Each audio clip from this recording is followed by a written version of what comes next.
Friends అందరికీ నమస్కారం అండి. గ్యాస్ సిలిండర్ వినియోగదారులకు సంబంధించి కేంద్ర ప్రభుత్వం కొత్త మార్గదర్శకాలు రేపటి నుంచి అమలు అంటూ లేటెస్ట్ అప్డేట్ అయితే రావడం జరిగిందండి. సో ఆ వివరాలు ఏంటనేది కూడా వీళ్ళలో తెలుస్తున్నాం. ఫ్రెండ్స్ చివరి వరకు చూడండి, అర్థమవుతుంది. మొదటిసారి ఛానల్ వస్తే తప్పకుండా సబ్స్క్రైబ్ చేసుకోండి. ప్రభుత్వం నుంచి ఎప్పటికప్పుడు ఏ చిన్న అప్డేట్ వచ్చినా వెంటనే వీడియో రూపంలో అందించడం జరుగుతుందన్నమాట. చాలా ఇంపార్టెంట్ వీడియో అన్నమాట. సో ఇందుకు సంబంధించి నోటిఫికేషన్ అయితే వచ్చిందండి. క్లారిటీగా తెలుసుకునేటువంటి ప్రయత్నం చేద్దాం. ఎక్స్ప్లెయిన్ అయితే చేయడం జరుగుతుంది చూసి. సో అదేవిధంగా ఎల్‌పీజీ అంటే కేంద్ర ప్రభుత్వం ఎల్‌పీజీ గ్యాస్ సిలిండర్ ఎల్‌పీజీ అనగానే మనకు గుర్తొచ్చేసి హెచ్‌పీ కావచ్చు, ఇండియన్ కావచ్చు, భారత్ కావచ్చు మనం వాడుతూ ఉంటాం. అయితే మీరు ఏ కంపెనీకి సంబంధించిన సిలిండర్ వాడుతున్నారు అనేది కూడా కింద కామెంట్ సెక్షన్‌లో కామెంట్ చేయండి. గతంలో వార్షిక ఆదాయం అంటే ఒక సంవత్సరానికి కావాల్సినటువంటి 10,00,000 వార్షిక ఆదాయం ఉన్నట్లయితే ఇప్పుడు ఏం చేస్తున్నారంటే గతంలోనే నిలిపివేసినట్టు ప్రకటించినప్పటికీ క్షేత్రస్థాయిలో దీన్ని అమల్లో కొంత మెతకగానే కొనసాగింది కాబట్టి ఇంకా ఇంప్లిమెంటేషన్ అయితే కాలేదు. ఇప్పుడు ఏం చేస్తున్నారంటే 10,00,000 ఒక సంవత్సరానికి వార్షిక ఆదాయం వచ్చినట్లయితే ఇక నుంచి ఇప్పటివరకు వినియోగదారులకు ఇచ్చే వ్యక్తిగత డిక్లరేషన్ ఆయిల్ కంపెనీలు ఆధారపడేవి. కానీ ఇకపైన ఆటలు సాగవు. ఎందుకంటే కొత్త విధానం, కొత్త మార్పులు చేశారనమాట. పారదర్శకత అత్యంత కఠినంగా ఉంటుంది.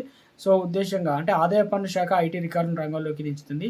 దీనివల్ల అనర్హులను సబ్సిడీ పొందడం అసాధ్యం కాదనమాట. సో ఎవరైతే ట్యాక్స్ కడుతున్నారో, ఎవరైతే ఆదాయ పన్ను దాంట్లోకి వచ్చారో వారికి ఇక నుంచి సబ్సిడీ అనేది రాదనమాట. పాన్ కార్డ్‌తో లింకు చేస్తే ఇక మనకు పాన్ కార్డ్ లింక్ అనేది ఉంటుంది కాబట్టి దొరికిపోతే సబ్సిడీ కట్ అయితే అవుతుందనమాట.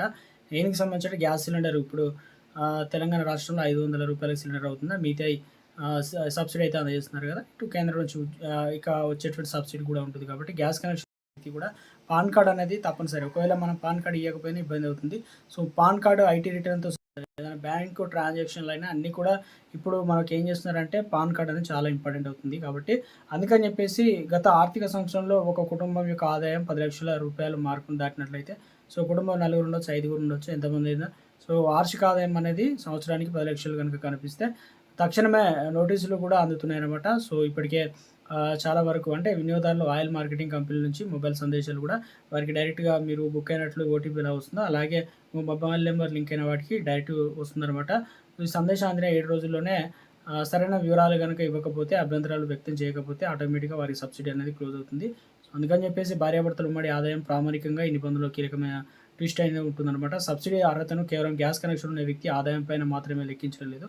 భార్యాభర్తలలో ఇక ఏదైతే ఉన్నాయో ఎవరి వార్షిక ఆదాయం 10,00,000 దాటినా కూడా వారికి లేదా ఇద్దరిలో ఆదాయం కలిపి పరిమితి దాటినా కూడా 10,00,000 కంటే సబ్సిడీ అనర్హులనమాట. ఉదాహరణకు గ్యాస్ కనెక్షన్ ఇప్పుడు భార్య ఉంది. భార్య పేరు మీద లేదంటే భర్త పేరు మీద కావచ్చు. భార్య పేరు మీద ఉంటే ఆమె ఆదాయం లేకపోయినా కూడా భర్తకు ఆదాయం 10,00,000 దాటితే గనక కుటుంబానికి సబ్సిడీ వర్తించదనమాట.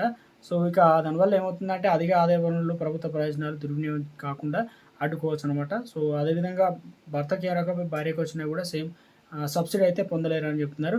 సో ఇక పేదలకు భరోసా, ఉజ్వల లబ్ధిదారులకు డోకా లేదనమాట. ప్రభుత్వం తీసుకున్న నిర్ణయం వల్ల ప్రజలకు అంటే పేద ప్రజలకు ఎలాంటి ఇబ్బంది లేదు. ముఖ్యంగా ప్రధానమంత్రి ఏదైతే ఉజ్వల యోజన ఈ పథకం అయితే ఉంది. చాలా వరకైతే మొత్తానికి గ్యాస్ సిలిండర్, స్టవ్ లేని వారికైతే ఈ పథకం ద్వారా పేదలకు మరీ పేదల్లో ఉన్నవారందరికీ ఈ పథకం అయితే అంటే తక్కువగా గ్యాస్ కనెక్షన్లు, గ్యాస్ సబ్సిడీ కూడా ఎక్కువగా వస్తాయి కాబట్టి తక్కువ ధరకి ఇవన్నీ కూడా సబ్సిడీ యథావిధిగా వారి ఖాతాలో అయితే జమ అవుతాయి. వీరికి ఎలాంటి ఇబ్బంది లేదని చెప్తున్నారు కాబట్టి వెనుకబడిన వారికి అండగా నిలవడమే. ఒకవేళ మీరు గనుక ఇప్పటివరకు గనుక పీఎంయూవై అనే పథకం అనేది కనెక్షన్ అనేది పొందకపోతే వెంటనే అప్లికేషన్ చేసుకునే ప్రయత్నం చేయండి. ఇక వెబ్సైట్‌లో కూడా లేదంటే మీ సమీప ఏదైతే గ్యాస్ ఏజెన్సీలకు వెళ్ళి కూడా మనం దరఖాస్తు చేసుకోవచ్చనమాట. సో దీనివల్ల అధిక ఆదాయం ఉండి సబ్సిడీ పొందుతున్న వారికి అనర్హులను ఏరివేసి కొత్త వారికి అయితే ఇచ్చే అవకాశాలు అయితే ఉంది. సో ఇక అదేవిధంగా సంక్షేమం వైపు అడుగులు వదులుకుంటే మేలు. ఆర్థికంగా స్థిరంగా ఉన్నవారు స్వచ్ఛందంగా సబ్సిడీ వదులుకోవాల్సి అయితే ఉంటుందన్నమాట. సో ఇక ఇటీవల కాలంలో ప్రభుత్వ పథకాల అనర్హులు కూడా చాలామంది పొందుతున్నట్లు గుర్తించడం జరిగింది కాబట్టి ఇప్పుడు గ్యాస్ సంబంధించి కూడా మనకు క్లియర్‌గా తెలిసిపోతుందన్నమాట పాన్ కార్డ్ సంబంధించి. సో ఇక మిగతా వారికైతే యథావిధిగా కొనసాగుతుందని చెప్తున్నారు కొత్త రూల్స్. ఇప్పుడు పట్టణ ప్రాంతంలో 25 రోజులు, ఇక గ్రామ ప్రాంతాల్లో అయితే 45 రోజులకు బుక్ అయితే అవుతుంది కదా! సో తాజాగా వచ్చేసి మీరు ఏ కంపెనీ సిలిండర్ వాడుతున్నారు? మీకు ఎంత రేట్‌గా అందించారు ఏంటనేది